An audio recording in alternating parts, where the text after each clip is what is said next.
Hello and welcome back to my channel. Today I'm going to show you how to make the super cheesy 4-ingredient broccoli casserole that is so easy to make, and I've got the blog post which I'll leave down below for you that you can click through to pin, bookmark and save when you want to make this easy cheesy broccoli casserole. And be sure to leave a like, subscribe for more videos, comment too, let me know if you give this a try and what you think of it. So these are the 4 ingredients that you'll need. There's a whole head of broccoli there that we're going to chop into bite-sized broccoli florets. We've got fresh cream, sour cream. You can feel free to swap those for cream cheese, ricotta, use a bit more of one than the other. It is totally up to you, and all that is in the blog post below.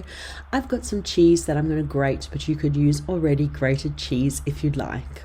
So I've now got all the broccoli chopped into bite-sized pieces. As you can hear by the noise behind me, the oven is on. I've preheated it to 180 degrees Celsius, which is 350 Fahrenheit.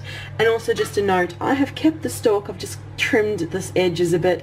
You can totally keep this broccoli stalk. You can pop it through a spiralizer, and you've got broccoli noodles. You can chop it up and into little discs and pop it into a salad.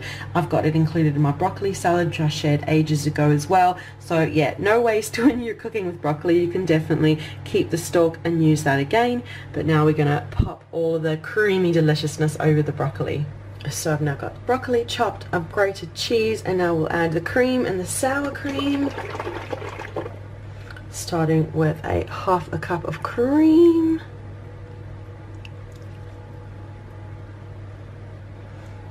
Half a cup of sour cream, and we'll grab half a cup of that cheese and we'll pop that in as well, and we'll give it a good toss through so the creaminess is all incorporated amongst the broccoli and the cheese gets in every little biteful until you're happy, just like that.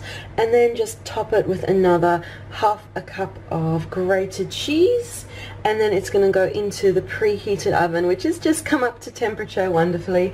It's going to go in for 25 to 30 minutes until you've got a lovely cheesy topping and a crisp and crunchy broccoli casserole. So it's going to go in the oven, and I'll show you once it's done. And it's out the oven. Look how beautiful and cheesy all of the broccoli is. It smells pretty incredible, and if you take a fork into it, you can see it's lovely and cheesy, and there's just cheese and crispiness with every biteful. But that is the video for today. Thank you so much for watching. Be sure to leave a like, subscribe for more videos, comment too, let me know if you give this recipe a try and what you think of it, and remember to check down below for the link to the blog post, which has the full recipe and step-by-step instructions too. So thank you so much for watching, and we'll see you again soon. Bye.